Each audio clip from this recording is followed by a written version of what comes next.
तभी उसकी माँ कमरे से बाहर आती है और उसे फर्श पर लेटा देखकर घबरा जाती है। उन्हें लगता है कि शायद कुछ हो गया है, लेकिन थोड़ी ही देर में उन्हें समझ आ जाता है कि वह तो बस एक्सरसाइज कर रही है। उसी समय उसके पिता नाश्ता तैयार कर लेते हैं और तीनों शांति से बैठकर साथ में नाश्ता करते हैं। नाश्ते के दौरान उसकी माँ उसे बताती है कि उन्होंने उसी दिन उसका डॉक्टर अपॉइंटमेंट फिक्स किया है ताकि उसकी नींद की समस्या का इलाज हो सके। वह उसे समझाती है कि उसे काम में इतना ज्यादा डूब जाना बंद करना चाहिए, क्योंकि यही उसकी थकान और परेशानी की सबसे बड़ी वजह है। लेकिन शेनसिफन की जिंदगी में काम के अलावा कुछ भी नहीं होता। काम ही उसका पूरा फोकस बन चुका होता है और उसकी पूरी जिंदगी उसी के इर्द गिर्द घूमती है। इसके बाद वह हॉस्पिटल पहुंचती है और उस क्लिनिक में जाती है जहां उसका अपॉइंटमेंट होता है। लेकिन वहां पहुंचकर वह देखती है कि डॉक्टर कहीं जाने ही वाले होते हैं और जैसे ही दरवाजा खुलता है वह उनसे लगभग टकरा जाती है। डॉक्टर तुरंत पोलाइटली माफी मांगते हैं और उसे पूछते हैं कि क्या वह ठीक है। वह कहती है कि उसे कोई चोट नहीं लगी, लेकिन जैसे ही वह उनकी आंखों में देखती है वह उनकी खूबसूरत आंखों को देखकर हैरान रह जाती है और अपना इंप्रेशन छुपा नहीं पाती। वह तुरंत अपनी दोस्त को फोन करती है और बताती है कि जिस डॉक्टर से वह मिलने आई है उसकी आंखें बहुत खूबसूरत है। वह मजाक में कहती है कि शायद वह डॉक्टर उसकी दोस्त को भी पसंद आ सकता है, क्योंकि उसकी दोस्त हैंडसम लड़कों को पसंद करती है। उसकी दोस्त उसे बोलती है कि किसी तरह डॉक्टर से मास्क हटवाने की कोशिश करो ताकि पूरा चेहरा भी देख सको। तभी डॉक्टर वापस आते हैं और उससे पूछते हैं कि क्या उसका अपॉइंटमेंट उन्हीं के साथ है। शेनसिफन उनके लैब कोट पर लिखा नाम देखती है जहाँ ही सुया लिखा होता है और वह तुरंत हाँ बोल देती है और उनके साथ अंदर चली जाती है। वह कुर्सी पर बैठकर उन्हें ध्यान से देखने लगती है और उस पल का इंतजार करती है जब वह अपना मास्क हटाएंगे। इसी दौरान डॉक्टर उसकी पल्स चेक कर रहे होते हैं। वह उसका हाथ पकड़कर उसकी कलाई थामते हैं, लेकिन उन्हें महसूस होता है कि उसका ध्यान कहीं और है। वह उसे कहते हैं कि सोचना बंद करे ताकि वह उसकी नब्ज सही से चेक कर सके, लेकिन शेनसिफन उनकी बात को इग्नोर कर देती है और सीधे पूछ लेती है कि क्या वह अपना मास्क हटा सकती है। डॉक्टर बिना मास्क हटाए ही उसे जवाब दे देते हैं और चेकअप जारी रखते हैं। आखिरकार वह मान लेती है कि वह काम की वजह से खुद को बहुत ज्यादा थका रही है। डॉक्टर उससे कहते हैं कि वह अपनी आंखें पूरी खोलकर दिखाए, लेकिन वह उन्हें लगातार घूरती रहती है, जिससे डॉक्टर थोड़ा असहज हो जाते हैं। कुछ देर बाद डॉक्टर उसे बताते हैं कि उसकी समस्या ओवर थिंकिंग और लगातार काम करने की वजह से है। वह उसे सलाह देते हैं कि वह अपने खाने पीने का ध्यान रखे, कॉफी और मिल्क टी छोड़ दें और रेगुलरली एक्सरसाइज करें। साथ ही वह उसे दवाइयाँ समय पर लेने के लिए भी कहते हैं और एक प्रिस्क्रिप्शन लिखकर उसे फार्मेसी भेज देते हैं। जब वह क्लिनिक से बाहर निकलती है तो डॉक्टर की नजर उस कागज पर पड़ती है जिससे वह खेल रही होती है और उसने उसे एक कागजी मेंढक बना दिया होता है, जिसे देखकर डॉक्टर हल्का सा मुस्कुरा देते हैं। जब वह फार्मेसी पहुंचती है तो वहाँ कोई नहीं होता। तभी हिसुए वहाँ आते हैं और उसे बताते हैं कि फार्मेसी दिन में सिर्फ 4 घंटे खुलती है और उसे दोपहर में वापस आना होगा। कुछ देर बाद नर्स भी वही बात कंफर्म करती है। कुछ दिन बाद हिसुए वहाँ से गुजरते हैं, लेकिन शेनसिफन उन्हें वहाँ नहीं दिखती, जिससे वह थोड़ा हैरान हो जाते हैं। बाद में उन्हें पता चलता है कि उसकी जगह उसके फादर दवा लेने आए थे। जब शेनसिफन वह दवा पीती है तो उसे बहुत कड़वी लगती है, लेकिन वह खुद को मजबूर करके उसे पी लेती है। रात होते ही उसकी हालत फिर खराब हो जाती है, क्योंकि उसे फिर भी नींद नहीं आती। इस बार उसका दिमाग अपने एक्स बॉयफ्रेंड यान हेंग के बारे में सोचने लगता है, जो उससे ब्रेकअप करना चाहता है, क्योंकि वह हमेशा अपने काम में डूबी रहती है। वह इन सब बातों के बारे में सोचती रहती है और देखते ही देखते रात के 3 बज जाते हैं। उधर दूसरी तरफ हिसुए की रात बिल्कुल अलग होती है, क्योंकि वह एक इमरजेंसी केस संभाल रहे होते हैं जहाँ एक मरीज का दम घुटने वाला था। हिसुए तुरंत भागकर उसकी मदद करने पहुँचते हैं और सही समय पर इलाज करके उसकी जान बचा लेते हैं। अगली सुबह शेनसिफन अपने घर के पास एक बेकरी में नाश्ता लेने जाती है। वह वहीं खड़े खड़े अपनी दोस्त को वॉइस मैसेज भेजती है और शिकायत करती है कि वह पूरी रात नहीं सो पाई और दवा का उस पर कोई असर नहीं हुआ। तभी अचानक उसके पीछे हिसुए आ जाते हैं और हल्के मजाक में कहते हैं कि लगता है उसका पैसा बेकार चला गया। यह सुनकर सिफन थोड़ी घबरा जाती है, लेकिन हिसुए तुरंत समझाते हैं कि दवा एक बार लेने से असर नहीं करती, उसे नियमित रूप से लेना पड़ता है। सिफन उन्हें धन्यवाद कहती है और जल्दी से वहाँ से चली जाती है, क्योंकि उसे अपने ही शब्दों पर शर्मिंदगी महसूस हो रही होती है। बाद में हिसुए बेकरी के मालिक से पूछते हैं कि क्या वह लड़की यहाँ अक्सर आती है। मालिक बताता है कि वह पास में ही रहती है, जिसे सुनकर हिसुए मुस्कुरा देते हैं, क्योंकि अब उन्हें पता चल जाता है कि वे दोनों एक ही इलाके में रहते हैं। दिन का बाकी समय सामान्य बीतता है और सिफन अपने होटल के काम पर चली जाती है, जहाँ वह हाउसकीपिंग मैनेजर के तौर पर काम करती है। अपने ब्रेक के दौरान वह अपनी दोस्तों के साथ बैठी होती है। तभी उसकी एक दोस्त उससे उस हैंडसम डॉक्टर के बारे में पूछती है। सिफन उसके बारे में बताने लगती है और कहती है कि वह उसकी उम्मीद से भी ज्यादा आकर्षक है। उसकी दोस्त मजाक में कहती है कि अगली बार वह भी उसके साथ डॉक्टर के पास जाएगी। जब अगला अपॉइंटमेंट आता है तो दोनों साथ में क्लिनिक पहुंचती है, लेकिन वहां जाकर उन्हें पता चलता है कि हिसुए वहां मौजूद नहीं है। उनकी जगह एक उम्रदराज डॉक्टर बैठे होते हैं, जिसे देखकर दोनों थोड़ी हैरान हो जाती है। डॉक्टर उनकी निराशा समझ जाते हैं और मजाक में कहते हैं कि भले ही वह हिसुए जितने हैंडसम नहीं है, लेकिन एक अच्छे डॉक्टर जरूर है। सिफन भी मुस्कुराते हुए कहती है कि उसे उनकी काबिलियत पर पूरा भरोसा है। डॉक्टर उसकी जांच करते हैं और उसे वही दवाइयां जारी रखने के लिए कहते हैं जो हिसुए ने पहले दी थी। क्लिनिक से बाहर निकलते समय सिफन की नजर एक फूलों की दुकान पर पड़ती है और वह वहाँ से कुछ गुलाब खरीद लेती है। वापस जाते हुए उसे हिसुए दिखते हैं जो स्केटिंग कर रहे होते हैं। वह उनके सामने जाकर खड़ी हो जाती है और फूल दिखाकर उन्हें रोकने की कोशिश करती है। वह उनसे कहती है कि वह आज अपॉइंटमेंट पर आई थी, लेकिन उन्हें वहाँ ना पाकर हैरान रह गई। हिसुए उसका नंबर लेने के लिए फोन निकालते हैं, लेकिन शिफन गलत समझ लेती है कि वह सिर्फ क्लिनिक स्केड्यूल के लिए नंबर मांग रहे हैं, इसलिए वह मना कर देती है और कहती है कि उन्हें उसके लिए इतना परेशान होने की जरूरत नहीं है और फिर जल्दी से वहाँ से चली जाती है। दूसरी तरफ हिसुए अपने दादाजी के घर जाते हैं, जहाँ उन्हें और उनके भाई को खाने के लिए बुलाया गया होता है। उनके दादाजी एक मशहूर डॉक्टर होते हैं और अपने छात्रों के साथ रहते हैं। वह हिसुए से कहते हैं कि आज एक लड़की अपॉइंटमेंट के लिए आई थी और जब उसे पता चला कि वह नहीं है तो वह थोड़ी निराश लग रही थी। दादाजी मजाक में कहते हैं कि अगली बार उसका नंबर जरूर लेना और बताते हैं कि वह लड़की उनसे 4 साल छोटी है, जिससे दोनों की जोड़ी अच्छी लगेगी। यह सुनकर हिसुए सोच में पड़ जाते हैं, क्योंकि सच तो यह है कि वह पहली मुलाकात से ही सिफन की तरफ आकर्षित हो गए थे। वह मान लेते हैं कि शुरुआत में उन्हें उसकी खूबसूरती ने आकर्षित किया, लेकिन अब उन्हें लगता है कि उसमें कुछ और भी खास है जो उन्हें बार बार उसकी तरफ खींच रहा है। दूसरी तरफ सिफन अपने काम में व्यस्त होती है। तभी उसे अपने एक्स बॉयफ्रेंड यन हिंग का मैसेज मिलता है। वह लिखता है कि वह उसकी लगातार अनदेखी से परेशान हो चुका है और जब भी वह कॉल करता है तो शिफन हमेशा काम में व्यस्त रहती है। यह पढ़कर शिफन जल्दी जल्दी तैयार होने लगती है क्योंकि उसी शाम उनका डिनर प्लान होता है। जब वह होटल से बाहर निकलती है तो अपने सहकर्मियों को अलविदा कहती है, लेकिन बाहर आकर वह हैरान रह जाती है क्योंकि यान हेंग वहीं उसका इंतजार कर रहा होता है और उसके हाथ में फूलों का गुलदस्ता होता है। शिफन समझ जाती है कि वह इस बात से डर रहा था कि कहीं वह डेट भूल न जाए, इसलिए वह खुद उसे लेने आ गया। दोनों कार में बैठते हैं और रेस्टोरेंट की तरफ निकल जाते हैं। रेस्टोरेंट पहुंचते ही शेन शिफान सबसे पहले खाने की डिशेस की तस्वीरें लेने लगती है। यान हेंग यह देखता है कि उसका ध्यान पूरी तरह फोन पर है और वह अंदर ही अंदर परेशान हो जाता है। उसे याद आता है कि पहले जब वह उसे कॉल करता था तो वह काम की वजह से उसकी कॉल नहीं उठाती थी, लेकिन अब वह बिना रुके अपने फोन में लगी हुई थी। शिफन समझाने की कोशिश करती है कि वह सिर्फ खाने की फोटो ले रही है, लेकिन यान हेंग के चेहरे की झुंझुलाहट देखकर वह खुद भी असहज हो जाती है। डिनर के दौरान यान हेंग उससे उसकी दोस्त के बारे में पूछता है और हैरान होता है कि वह अभी तक सिंगल क्यों है। शिफन बताती है कि उसकी दोस्त अपने पार्टनर के लिए बहुत हाई स्टैंडर्ड रखती है, लेकिन यान हेंग मजाक उड़ाते हुए ताना मारता है कि यह उस लड़की से बेहतर है जो सिर्फ घूमने और विदेश में पढ़ाई के लिए काम करती है। यह सुनकर शिफान को बहुत बुरा लगता है क्योंकि यह तंज सीधे उसी पर होता है। फिर भी वह शांत रहते हुए कहती है कि वह उसके सपनों के बारे में शुरू से जानता था और वह हमेशा स्विट्जरलैंड में पढ़ाई करना चाहती थी। लेकिन यान हेंग रुकता नहीं है और बार बार उससे सवाल करता है कि वह कब तक होटल में काम करती रहेगी। वह कहता है कि जब तक वह वहाँ काम कर रही है तब तक शादी का कोई मतलब नहीं है। वह एक और ताना मारते हुए कहता है कि अगर उसका कोई बिजनेस पार्टनर होटल में रुके तो क्या यह ठीक लगेगा कि उसकी पत्नी ही उसे सर्व कर रही हो। यह बात शिफन के दिल को बहुत गहराई से चोट पहुंचाती है। उसे महसूस होता है कि अब यह रिश्ता उस पर बोझ बनता जा रहा है। जब वह अपने रिश्ते को संभालने की कोशिश कर रही होती है तभी यान हेंग उसकी बात काट देता है और कहता है कि उसे एक कॉल उठानी है। इसके बाद शिफन घर लौट आती है और अपने आंसू रोक नहीं पाती। घर पहुंचकर वह अपनी माँ से पूछती है कि अगर वह यान हेंग से ब्रेकअप कर ले तो क्या होगा। यह सुनकर उसकी माँ चौंक जाती है और उसे डांट देती है। माँ की इस प्रतिक्रिया से उसकी परेशानी और बढ़ जाती है और वह घर से बाहर निकल जाती है। वह अकेले भटकती रहती है और यान हेंग को मैसेज भेजने के बारे में सोचती है। वह उससे माफी मांगना चाहती है लेकिन खुद को रोक लेती है। वह अकेले बैठकर खाना खाने लगती है और उसकी आंखों में आंसू भरे होते हैं। तभी वहाँ हिसुए आ जाता है और उससे पूछता है कि वह यहाँ अकेली क्यों बैठी है। शिफन जल्दी से अपने आंसू पोंछ लेती है। हिसुए सब समझ जाता है लेकिन उसे शर्मिंदा नहीं करता और बस कहता है कि ठंडा खाना नहीं खाना चाहिए। वह उसके पास बैठ जाता है और उससे पूछता है कि क्या परेशानी है। कुछ देर झिझकने के बाद शिफान बताती है कि उसका किसी से झगड़ा हुआ है। हिसुए समझ जाता है कि बात उसके बॉयफ्रेंड की है और वह उसी के बारे में पूछता है। शिफान हाँ में जवाब देती है। यह सुनकर हिसुए थोड़ा हैरान होता है लेकिन फिर उसे समझाने की कोशिश करता है और झगड़े की वजह पूछता है। शिफान कहती है कि गलती उसी की है क्योंकि वह अपनी जिंदगी की कुछ जरूरी चीजें छोड़ नहीं पा रही है। हिसुए उसकी हालत को समझता है और उसे कहता है कि वह अपना हाथ आगे करे। फिर वह उसे सिखाता है कि कैसे अपने सीने के बीच अंगूठे से दबाव देना है। शिफान वैसा ही करती है लेकिन उसे कोई खास फर्क महसूस नहीं होता। तब हिसुए उसे समझाता है कि यह दर्द शरीर का नहीं बल्कि दिल का है। शिफान पूछती है कि क्या इससे उसका दर्द कम हो सकता है। हिसुए कहता है कि यह तरीका कुछ लक्षण कम कर सकता है लेकिन असली दर्द इतनी आसानी से खत्म नहीं होता। फिर वह कहता है कि उसके पास दो रास्ते हैं, या तो वह अपने घाव भरने का तरीका ढूंढे या उस चीज को अपनी जिंदगी से हटा दे जो उसे लगातार दर्द दे रही है। उसकी बातें धीरे धीरे शिफान के दिल में उतरने लगती है। हिसुए उसे सलाह देता है कि वह घर जाकर आराम करे और अपने बिस्तर के पास एक सेब रखे क्योंकि उसकी खुशबू नींद में मदद कर सकती है। घर लौटकर शिफान जैसे ही फ्रिज खोलती है तो चौंक जाती है क्योंकि पूरा परिवार उसका इंतजार कर रहा होता है। वे जानना चाहते हैं कि क्या वह सच में ब्रेकअप करने वाली है। शिफान उन्हें भरोसा दिलाती है कि ऐसा कुछ नहीं है और वह बस परेशान थी। इसके बाद वह यान हेंग को मैसेज करती है और उससे माफी मांगती है और चीजें सुधारने की बात कहती है। अगले दिन वह फिर से अस्पताल जाती है चेकअप के लिए। जब हिसुए उसकी नब्ज देखता है तो समझ जाता है कि उसकी हालत और खराब हो गई है। वह उसे नींद के लिए दवा देने की बात करता है लेकिन साथ ही कहता है कि दिल के दर्द की असली वजह को ठीक करना जरूरी है। फिर वह उससे पूछता है कि क्या उसने कभी एक्यूपंक्चर करवाया है। जब वह मना करती है तो हिसुए उसे लेटने के लिए कहता है और बताता है कि यह तरीका उसे गहरी नींद दिलाने में मदद करेगा। शेन शिफान थोड़ी घबराई हुई थी क्योंकि यह उसका पहला एक्यूपंक्चर एक्सपीरियंस था। हिसुए ने उसके सिर पर एक सुई लगाई जिससे उसे हल्की सी चुभन महसूस हुई। जब वह उसके हाथ में दूसरी सुई लगाने वाले थे तभी शिफान उसे लगातार देखने लगी जैसे वह कहीं खो गई हो। हिसुए ने उसकी नजर को महसूस किया और कुछ पल के लिए दोनों की आंखें मिल गईं। फिर शिफान जल्दी से नजरें हटा लेती है और हिसुए हल्का सा मुस्कुरा देता है और अपना इलाज जारी रखता है। उपचार पूरा होने के बाद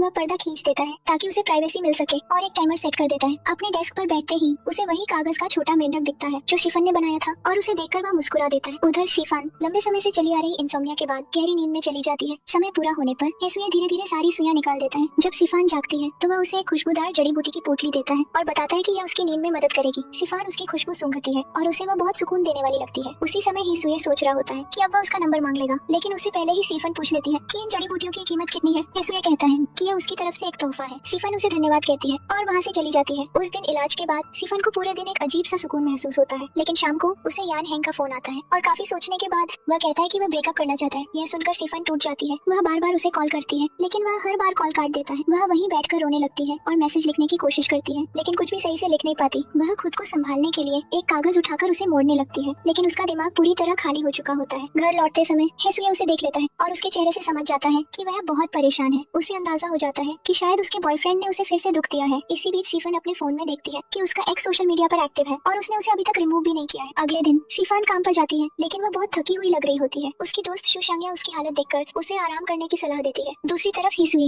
लगातार यही सोच रहा होता है कि सीफन फिर से क्लिनिक कब आएगी। वह इंतजार नहीं कर पाता और रिसेप्शन पर जाकर पूछता है कि क्या उसके नाम से कोई अपॉइंटमेंट है, लेकिन उसे बताया जाता है कि कोई बुकिंग नहीं है। तब वह उसका नंबर लेने का फैसला करता है और उसे कॉल करता है। वह पूछता है कि क्या वह आज क्लिनिक आएगी, क्योंकि वह उसका इंतजार कर रहा है। उस समय सीफन काम में बिजी होती है, इसलिए वह मना कर देती है। हिसुए उसकी तबीयत के बारे में पूछता है और उसे सलाह देता है कि वह ऐसी जगह टहले जहाँ ज्यादा पेड़ हो और ताजी हवा हो। संयोग से सीफन उसी समय एक पार्क में खड़ी होती है जहाँ चारों तरफ पेड़ होते हैं। उसे लगता है जैसे हिसुए वही कह रहा है जो उसे सुनने की जरूरत थी। फिर हिसुए उसके लिए दवाइयाँ लिख देता है और कहता है कि उसका कोई फैमिली मेंबर उन्हें ले सकता है। सीफन मान जाती है। इसके बाद हिसुए कहता है कि वह उसे वीचैट पर ऐड कर ले ताकि वह प्रिस्क्रिप्शन की फोटो भेज सके। आखिरकार उसे उससे कनेक्ट होने का मौका मिल जाता है। अगले दिन हिसुए क्लिनिक पहुंचता है और उसे बगीचे में देखता है। उसे देखकर उसके मन में एक अजीब सी फीलिंग आती है। वह उसके पास जाकर पूछता है कि क्या वह ठीक है। सीफन कहती है कि उसे थोड़ा चक्कर आ रहा है। हिसुए कहता है कि उसकी सेहत सबसे जरूरी है और पूछता है कि क्या उसने दवाइयाँ खत्म कर ली है। सीफन बताती है कि उसकी दवाइयाँ खत्म हो गई है। इसके बाद हिसुए उसे जड़ी बूटियों के बारे में समझाने लगता है और बगीचे के पौधों की तरफ इशारा करता है। वह बताता है कि इनमें से कुछ पौधे उसके लिए फायदेमंद हैं। सीफन थोड़ा घबरा जाती है और पूछती है कि क्या यह ट्रेडिशनल चाइनीज मेडिसिन है। हिसुए मुस्कुराते हुए कहता है कि हाँ, और यह सच में उसकी मदद कर सकती है। उस समय हिसुए उसका हाथ पकड़े हुए था और उसे धैर्य रखने को कह रहा था। ऐसा लग रहा था कि वह इस नजदीकी को थोड़ा सा महसूस भी कर रहा है। उस शाम जब शेंशिफन बगीचे में टहल रही थी, हिसुए ने उसे फिर से देखा और महसूस किया कि वह अभी भी उदास है। वह उससे पूछता है कि क्या वह ठीक है। सीफन कहती है कि उसे दवाइयों का स्वाद बिल्कुल पसंद नहीं है। यह सुनकर हिसुए हंस पड़ता है और कहता है कि उसे भी कड़वी दवाइयाँ पसंद नहीं है। फिर वह उसे सुपरमार्केट चलने के लिए कहता है ताकि वे कुछ स्नैक्स ले सके। सुपरमार्केट में हिसुए बिल पे कर देता है और जब सीफन पैसे देने की कोशिश करती है तो वह उसे रोक देता है। उसी समय सीफन देखती है कि हिसुए वही जूस पी रहा है जो यानहेंग को पसंद था और यह देखकर वह फिर से थोड़ी उदास हो जाती है। क्लिनिक से निकलते समय हिसुए उसे पुदीने वाली कैंडी देता है और कहता है कि दवा के बाद इसे खा लेना